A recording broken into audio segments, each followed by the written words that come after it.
ഇന്ന് നമ്മൾ 7th സ്റ്റാൻഡേർഡിലെ page number 187 4 ചോദ്യങ്ങൾ ഡിസ്കസ് ചെയ്യാം. First question, a bicycle originally priced at 4,000 rupees is now sold for 15% less. What is the current price? 4000 രൂപ വിലയുള്ള ഒരു സൈക്കിളിന് ഇപ്പോൾ 15% വിലക്കുറവുണ്ട്. ഇപ്പോഴത്തെ വില എത്ര രൂപയാണ്? ക്ലിയർ അല്ലേ ക്വസ്റ്റ്യൻ? സൈക്കിളിൻ്റെ ഇപ്പോഴത്തെ വില എന്ന് പറയുന്നത്, അല്ലെങ്കിൽ price of bicycle is equal to 4,000 rupees. അപ്പോൾ ഇന്ന് നമ്മൾ സൈക്കിൾ വിൽക്കാൻ തീരുമാനിച്ചിരിക്കുന്നത് 15% ലെസ്സായി. It sold for 15% less. അതായത് വിൽപ്പന വില എന്ന് പറയുന്നത് യഥാർത്ഥ വിലയിൽ നിന്ന് 15% കുറച്ചാണ് വിൽക്കുന്നത്. അതായത് 100 - 15, അതായത് 85% ആണ്. 4000ൻ്റെ 85% എത്രയാണോ ആ വിലയ്ക്കാണ് ഇപ്പോൾ വിൽക്കുന്നത്. വിൽപ്പന വില സമം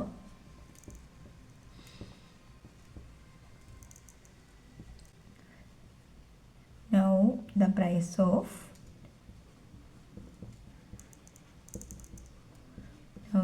of bicycle is equal to എത്രയാണ് പറഞ്ഞിരിക്കുന്നത്? 4000ൻ്റെ 85%, 85/100. എന്ത് വരും? 40 × 85, ദാറ്റ് ഈസ് ഈക്വൽ ടു 3400 രൂപയ്ക്കാണ് ഇപ്പോൾ ആ സൈക്കിൾ വിൽക്കുന്നത്.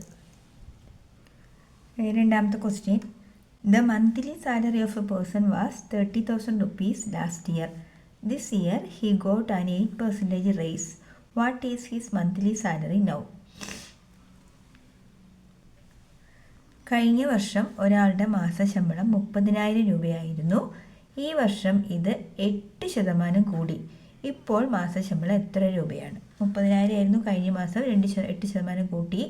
ഇപ്പോഴത്തെ പുതിയ മാസശമ്പളമാണ് നമുക്കറിയേണ്ടത്.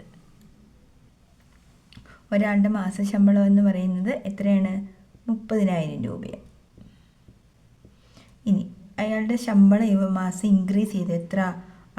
ആദ്യം ഉണ്ടായിരുന്ന ശമ്പളത്തിൻ്റെ 8% വർദ്ധിച്ചു. അപ്പോൾ 8% വർദ്ധിക്കുക എന്ന് വെച്ചാൽ 100 + 8, അതായത് 108% ആണ് അയാളുടെ സാലറി വർദ്ധിച്ചിരിക്കുന്നത്.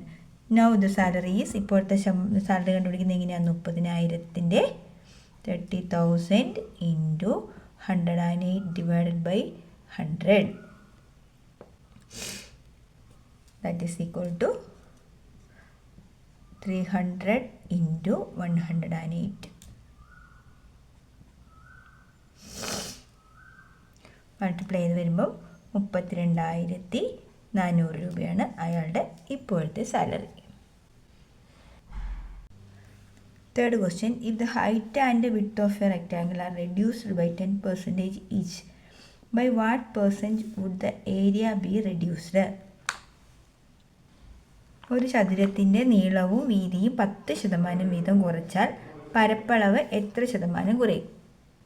ഇപ്പോൾ ഇവിടെ നമുക്ക് ഒരു റെക്റ്റാങ്കിളിൻ്റെ ഏരിയ, നമുക്കറിയാമല്ലോ റെക്റ്റാങ്കിളിൻ്റെ ഏരിയ കണ്ടുപിടിക്കുന്നത് ലെങ്ത് ഇൻറ്റു ബ്രെഡ്ത്ത് എന്നുള്ള ഇക്വേഷൻ ആണല്ലോ. L × B ആണ് ഏരിയ ഓഫ് എ റെക്റ്റാങ്കിൾ. അപ്പോൾ അവരിവിടെ ക്വസ്റ്റ്യനിൽ പറഞ്ഞിരിക്കുന്നത് ലെങ്ത്തും വിഡ്ത്തും. ഈ ലെങ്ത് എന്ന് പറയുന്നത് ഈ നീളം ഫുള്ള് എത്രയാണ്? അതിന് 10% കുറച്ചു, ഏകദേശം ഇത്രയും കുറച്ചെന്ന് വിചാരിക്കുക. വിഡ്ത്ത് എന്ന് പറയുന്നത്, ഹൈറ്റ് എന്ന് പറയുന്നത് എത്ര കുറച്ചു? ഒരു 10% ഇത്രയും കുറച്ചു. അപ്പോൾ പുതിയതായിട്ട് കിട്ടിയ റെക്റ്റാങ്കിളിൻ്റെ ഏരിയ എന്ന് പറയുന്നത് ഇതല്ലേ? ഇത് ഇത്രയും കുറച്ച്, ഇവിടുന്ന് ഇത്രയും കുറച്ച് കഴിഞ്ഞാൽ പുതിയ റെക്റ്റാങ്കിൾ കിട്ടും. ഈ റെക്റ്റാങ്കിളിൻ്റെ ഏരിയ എത്രത്തോളം, അതിൻ്റെ ഏരിയ എത്രമാത്രം കുറഞ്ഞു എന്നാണ് നമുക്കറിയേണ്ടത്. അപ്പോൾ ചെയ്ത് നോക്കാം. ന്യൂ ഹൈറ്റ് എന്ന് പറയുന്നത് 10% കുറഞ്ഞു, അതായത് 100 - 10 ഓഫ് ദ ആക്ച്വൽ ലെങ്ത് അല്ലേ, ഓഫ് ലെങ്ത്.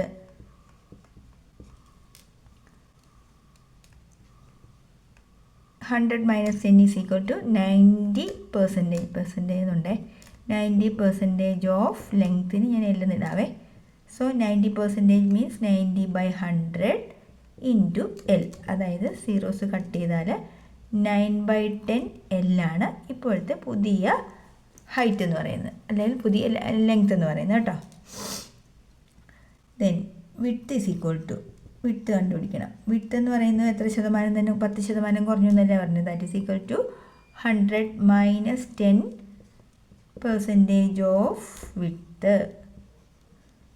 ലെങ്ത് ബ്രെഡ്ത്ത് എന്നൊക്കെയാണ് നമ്മൾ പറയുന്നതെങ്കിലും അവർ ക്വസ്റ്റ്യനിൽ ഹൈറ്റ് വിഡ്ത്ത് എന്ന് അവിടത്തേക്കുന്നത് കേട്ടോ. അതുകൊണ്ട് ടീച്ചർ ഇങ്ങനെ പറഞ്ഞു എന്നേ ഉള്ളൂ കേട്ടോ. നിങ്ങളിനി പെട്ടെന്ന് എന്താണ് ടീച്ചർ ഹൈറ്റും വിഡ്ത്തെന്നും പറഞ്ഞെന്ന് ഓർക്കരുത്. ടീച്ചർ ഇതിനെ ഹൈറ്റെന്നും ഇതിനെ വിഡ്ത്തെന്നും വിളിച്ചു, അത്രേ ഉള്ളൂ കേട്ടോ. അല്ല നിങ്ങൾ പെട്ടെന്ന് ഈ പേര് ഓർത്തിട്ട് ആശങ്കപ്പെടുകയൊന്നും വേണ്ട. അപ്പോൾ ഇത് തന്നെ 100 മൈനസ് 10 എത്രയാണ്? 90/100 ഇൻറ്റു വിഡ്ത്ത് വരും. വിഡ്ത്തിന് വേണമെങ്കിൽ നിങ്ങൾ ബ്രെഡ്ത്ത് എന്നുള്ള ഇക്വേഷനിൽ തന്നെ ഉപയോഗിച്ചോ. Breadth that is equal to cut ചെയ്ത് കഴിയുമ്പോൾ 9/10 ഓഫ് ബി. ഓഫ് ബി എന്ന് പറയുമ്പോൾ ഇൻറ്റു ബി എന്നാണ്. ഇനി അപ്പോൾ ഏരിയ ഈക്വൽ ടു എന്താണ്? Area equal to length into breadth. ഇപ്പോഴത്തെ ലെങ്ത് എത്ര? 9/10 എൽ ഇൻറ്റു 9/10 ബി. അപ്പോൾ മൾട്ടിപ്ലൈ ചെയ്യുമ്പോൾ എങ്ങനെയാണ്? 9 9s are 81/10 10s are 100 L into B. ഇപ്പോഴത്തെ ഏരിയ എന്ന് പറയുന്നത് 81% ഓഫ് ദ ആക്ച്വൽ ഏരിയ. അപ്പോൾ 81% ആദ്യം 100 ആയിരുന്നു, ഇപ്പോൾ അത് 81% ആയിട്ട് കുറഞ്ഞു. അപ്പം റെഡ്യൂസ്ഡ് ഏരിയ എന്ന് പറയുക ഏരിയ റെഡ്യൂസ്ഡ് ബൈ ഇങ്ങനെ എഴുതാം. ഏരിയ റെഡ്യൂസ്ഡ് ബൈ 81 എന്ന് പറഞ്ഞാൽ 100ന് എത്ര മൈനസ് ചെയ്താലാണ് കിട്ടുന്നത്? 100 minus 81 that is equal to 9% അല്ലേ? 9% ആണ് റെഡ്യൂസ്ഡ് ഏരിയ. ആദ്യം ഉണ്ടായിരുന്ന ഏരിയയുടെ 9% കുറവാണ് ഇപ്പോൾ കിട്ടിയ പുതിയ ഏരിയ എന്ന് പറയുന്നത്. പുതിയ ചതുരത്തിൻ്റെ നീളം എന്ന് പറയുന്നത് ഇപ്പോഴുള്ള നീളത്തിൻ്റെ 90%. നീളത്തിന് നമ്മൾ L എന്ന് വിളിച്ചാൽ L ഇൻറ്റു 90/100, അതായത് 9/10 L ആണ്. ഇനി വീതി എന്ന് പറയുന്നത് പുതിയ വീതി എന്ന് പറയുന്നത് വീതിയുടെ 90%. അതായത് വീതിയെ നമ്മൾ ബ്രെഡ്ത്ത് എന്ന് വിളിച്ചാൽ B ഇൻറ്റു 90/100, അതായത് 9/10 ഇൻറ്റു B. പുതിയ പരപ്പളവ് എന്ന് വെച്ചാൽ നീളം ഗുണം വീതിയാണല്ലോ. നീളം എന്ന് പറയുന്നത് പഴയത്, നീളം എന്ന് പറയുന്നത് ഇപ്പോൾ കിട്ടിയിരിക്കുന്നത് 9/10 L-ഉം വീതി എന്ന് പറയുന്നത് 9/10 B-യുമാണ്. ഗുണിക്കുന്നത് എങ്ങനെ? സംഖ്യകൾ തമ്മിൽ ആദ്യം ഗുണിക്കുക. 9 81/10 ഗുണം 10 100 ഇൻറ്റു L ഇൻറ്റു B. അപ്പോൾ പരപ്പളവ് കുറഞ്ഞത് എത്ര? പരപ്പളവ് കുറഞ്ഞത് എത്ര ശതമാനം? 100ൽ നിന്ന് എത്ര കുറച്ചപ്പോൾ 81 വരുന്നത്? 9. കുറഞ്ഞത് 9%. അടുത്തത് 4ാമത്തെ ചോദ്യം.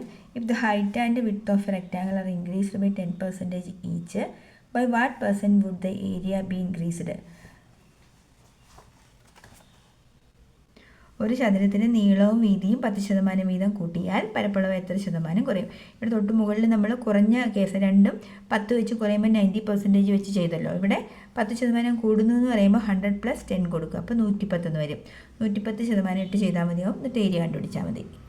ലെങ്ത് അഥവാ നീളം എന്ന് പറയുന്നത് 10% കൂടി എന്ന് പറയുമ്പം 100 + 10% അല്ലേ? അത്രയല്ലേ കൂടിയത്.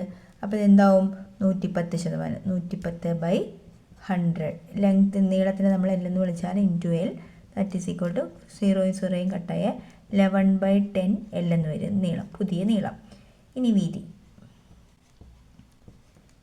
അഥവാ ബ്രെഡ്ത്ത് ഈസ് ഈക്വൽ ടു അതും എത്രയാണ്? 10% ഇൻക്രീസ് ആവുന്നു എന്ന് പറഞ്ഞാൽ 110/100 ഇൻറ്റു B കട്ടായാൽ 11/10 B.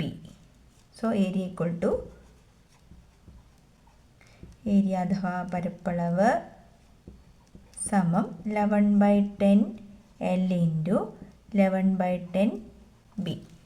മൾട്ടിപ്ലൈ ചെയ്യുമ്പോൾ സംഖ്യകൾ തമ്മിൽ മൾട്ടിപ്ലൈ ചെയ്യുമ്പോൾ 11 × 11 121 121/10 × 10 100 100 L ഇൻറ്റു B. അപ്പോൾ എത്ര? 100ൽ നിന്ന് എത്ര മാത്രം ഇൻക്രീസ് ആയി? 121, അതായത് 21% അല്ലേ? അപ്പോൾ ഏരിയ ഇൻക്രീസ്ഡ് ബൈ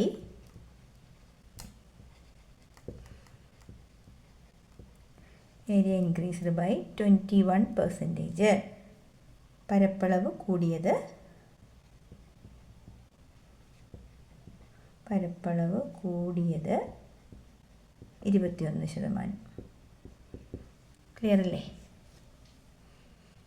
അടുത്ത വീഡിയോയുമായി ടീച്ചർ ഉടനെ വരാം കേട്ടോ. അടുത്തത് പേജ്